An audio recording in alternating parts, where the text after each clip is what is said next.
Comment mieux recycler les déchets de bureau? C'est le thème de notre débat avec Xavier Porchier, bonjour, le fondateur de Tricycle Environnement. Paul Rouvelin, bonjour. Bonjour. Vous êtes responsable commercial chez les Joyeux Recycleurs. Quelques chiffres pour commencer, pour poser le décor.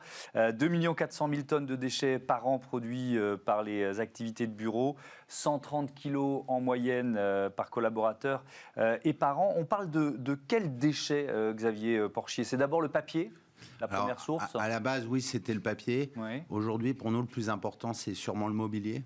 Oui. Parce que quand les grosses entreprises déménagent, elles ont une tendance à tout laisser sur place. Et nous, on récupère ces volumes importants de mobilier. Et après, on les revend d'occasion. On est dans le réemploi de mobilier, nous. Oui. Et on fait la même chose dans le bâtiment.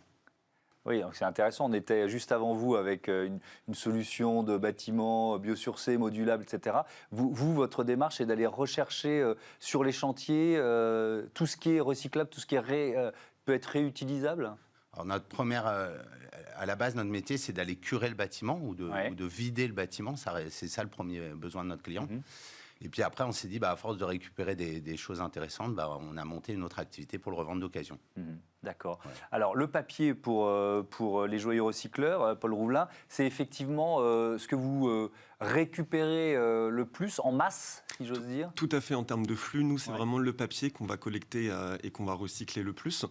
Donc, il faut savoir qu'aujourd'hui, en France, un collaborateur va générer à peu près 120 kilos de déchets. Oui, on disait 130, on est à peu près sur les mêmes chiffres. Ouais. Exactement, 130, 120 kilos du coup, par an, dont à peu près 80 kilos de papier. Donc, bien sûr, ces chiffres sont à prendre avec des pincettes, mais c'est majoritairement, du coup, le papier qui va être généré sur des activités tertiaires, en entreprise. Donc, papier en 1, ensuite, c'est quoi? Je vais penser au plastique, aux bouteilles, aux canettes. C'est tous les déchets que vous pouvez, en fait, générer au quotidien. Donc, forcément, du papier, du carton, des gobelets, des bouteilles, des canettes, mais aussi des capsules de café, du marc de café, des piles, des cartouches. Et on peut même recycler aujourd'hui jusqu'aux mégots de cigarettes, par exemple. Donc, l'idée, c'est justement d'apporter des solutions de recyclage qui sont globales et de se présenter comme un prestataire qui va pouvoir collecter, assurer le bon recyclage de 100% des déchets recyclables qui sont générés en entreprise. Alors, l'un des chiffres qui m'a frappé, c'est qu'aujourd'hui, on ne recycle que 35% des déchets papier. C'est vraiment très peu. Qu'est-ce que vous proposez comme solution pour améliorer ce chiffre? Alors, nous, on apporte en fait en entreprise un service qui est clé en main, donc une solution qui est tout compris et qui consiste en fait en la mise à disposition de box de recyclage et en la collecte du coup en étage. C'est-à-dire qu'on fait déjà un audit pour comprendre un petit peu mieux les besoins de nos sociétés clientes et ensuite on va apporter une solution qui est vraiment sur mesure en fonction des déchets qu'ils vont générer, en fonction du nombre de collaborateurs et aussi en fonction des locaux, c'est-à-dire est-ce que l'entreprise est sur plusieurs étages, sur plusieurs plateaux, avec une prestation qui est tout compris et qui inclut bien la mise à disposition de box, la collecte, un suivi qui est mensuel, une certification de recyclage en France et une sensibilisation des collaborateurs en amont du lancement de la démarche. Alors je voudrais qu'on parle des comportements en général, Xavier Porchier. C'est vrai qu'ici, l'émission s'appelle Smart Impact, donc on a un peu l'impression que tout le monde s'en préoccupe. Est-ce que vous sentez qu'il y a effectivement un mouvement de fond, que chez vos clients, il y a une demande plus importante? Comment vous ressentez ça? Alors déjà, je constate qu'il y a une belle évolution, parce que mon tricycle a 12 ans. Entre il y a 12 ans et maintenant, ça n'a plus aucun rapport. Les gens sont beaucoup plus disciplinés et beaucoup plus soucieux de tout ça. Et, avant, il fallait presque les évangéliser, entre guillemets, les convaincre. Quoi. C'est ça. C'est-à-dire, on parlait toujours de sensibilisation. Aujourd'hui, on n'est plus dans la sensibilisation. On est vraiment dans le besoin urgent de le faire. Et les grosses entreprises ont aussi beaucoup évolué, puisque maintenant, elles mettent vraiment leur nez dedans. Et elles sont très, très regardantes sur les chiffres qu'elles produisent, sur la traçabilité de leurs déchets. Donc oui, ça a beaucoup évolué. Oui, parce que ça rentre dans un bilan RSE qui est regardé par les financiers, par les collaborateurs, par les clients, évidemment. Je reviens sur le mobilier. Si on est dans une logique de recyclage, de réemploi, c'est quoi la filière qui existait peut-être ou qu'il a fallu mettre en place?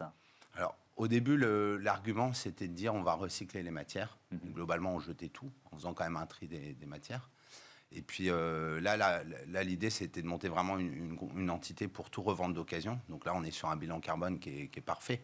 Parce que nous, par exemple, le mobilier, on va le récupérer à la Défense. il vient jusqu'à Gennevilliers, parce que c'est là où on est situé, donc au pied de la Défense, et hop, on redistribue après dans la même région. Donc on est vraiment sur un circuit court. Et l'évolution, et c'est ce vers quoi on tend, c'est après de rentrer dans l'upcycling, c'est-à-dire de créer des nouveaux mobiliers à partir des déchets, à partir des mobiliers qu'on n'aurait pas pu revendre parce qu'un propre marché. Et alors, ça signifie quoi, ça? Et ben là, ça veut dire monter un atelier de fabrication. C'est-à-dire, on va par exemple récupérer des bureaux et puis s'en servir pour fabriquer des comptoirs d'accueil. Et ça, vous êtes en train de le mettre en place ou ça existe déjà? C'est en place depuis quelques mois. Ouais. On est au tout début de cette activité. Mais c'est passionnant parce qu'on rentre vraiment dans déjà un nouveau métier. Parce que là, on doit s'accompagner de designers, d'ébénistes. C'est un tout autre métier, mais on reste dans l'ADN de ce qu'on fait, c'est-à-dire de savoir toujours récupérer pour redistribuer. Voilà. Est-ce que vous êtes, dans cette démarche, vous êtes nombreux? Est-ce que Tricycle Environnement a beaucoup de concurrents? Alors, qui contrôle l'ensemble de la chaîne, non.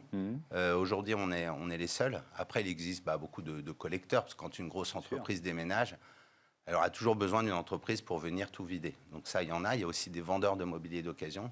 Nous, notre force, c'est contrôler l'ensemble de la chaîne. Et puis, en plus, là, d'avoir créé cette activité d'upcycling. Je voudrais qu'on parle de la notion de filière aussi. On l'a évoqué un peu avec le papier.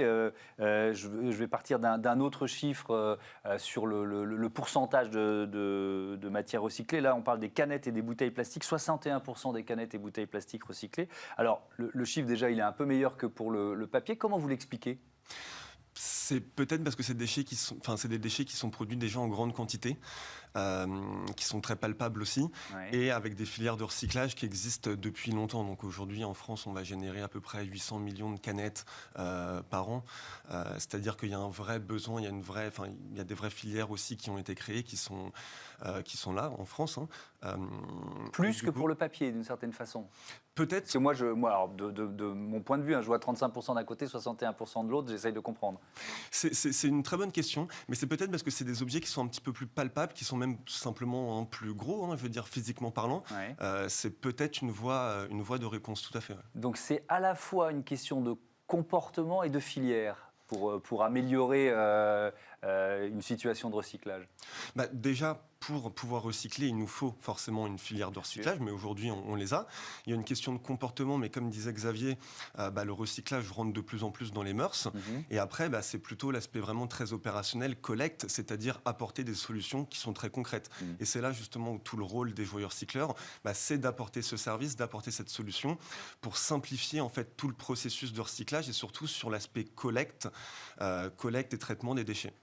Et je reprends le chiffre toujours avec vous, Paul Rouvelin, de 130, 120 ou 130 kilos de déchets de bureau par personne et par an. Est-ce qu'ils sont tous recyclables ? Est-ce que cette matière-là, elle est forcément recyclable ? Alors forcément non, tous les déchets ne sont pas recyclables, ça serait hypocrite de dire ça. Par contre, la plupart des déchets vont l'être. C'est-à-dire que toute la matière, papier, carton aujourd'hui l'est. Les déchets qui sont les moins recyclables, finalement, c'est tous les déchets qui sont plastiques. Tous les plastiques fins, les plastiques souples, typiquement une barquette alimentaire par exemple, d'un déjeuner du midi, c'est des déchets qui sont très compliqués à recycler. Parce que ça va être différents types de plastiques et c'est des plastiques qui sont aussi souillés. Donc bien sûr que non, tous les déchets ne sont pas recyclables. Par contre, la plupart des déchets qui sont produits, en tout cas en entreprise, le sont bien. Et alors, même question pour un chantier. Vous arrivez à quel taux, je ne sais pas si vous pensez comme ça, mais à quel taux de recyclabilité sur un chantier ? Alors, en théorie, quand on collecte du mobilier, en soi, tout est recyclable. Quand ça n'a pas été revendu, tout est recyclable. Mais par contre, si on se penche sur l'agglo, par exemple, quand vous voyez dans un mobilier l'effet d'agglo, aujourd'hui, les filières sont saturées. Donc malheureusement, même si c'est techniquement recyclable, ça ne va pas finir forcément comme ça. Parce qu'il n'y a pas assez d'usines de recyclage Et pas assez de demandes de l'autre côté, parce que le modèle économique est compliqué aussi. Et de temps en temps, le neuf revient moins cher que le recyclé. Donc sur la partie agglo, c'est faisable. En théorie, 95% de ce qu'on récupère est recyclable. En pratique, c'est plus compliqué. Mais tout ça, c'est régenté par un éco-organisme. Oui, alors vous prônez chez Tricycle un recyclage solidaire.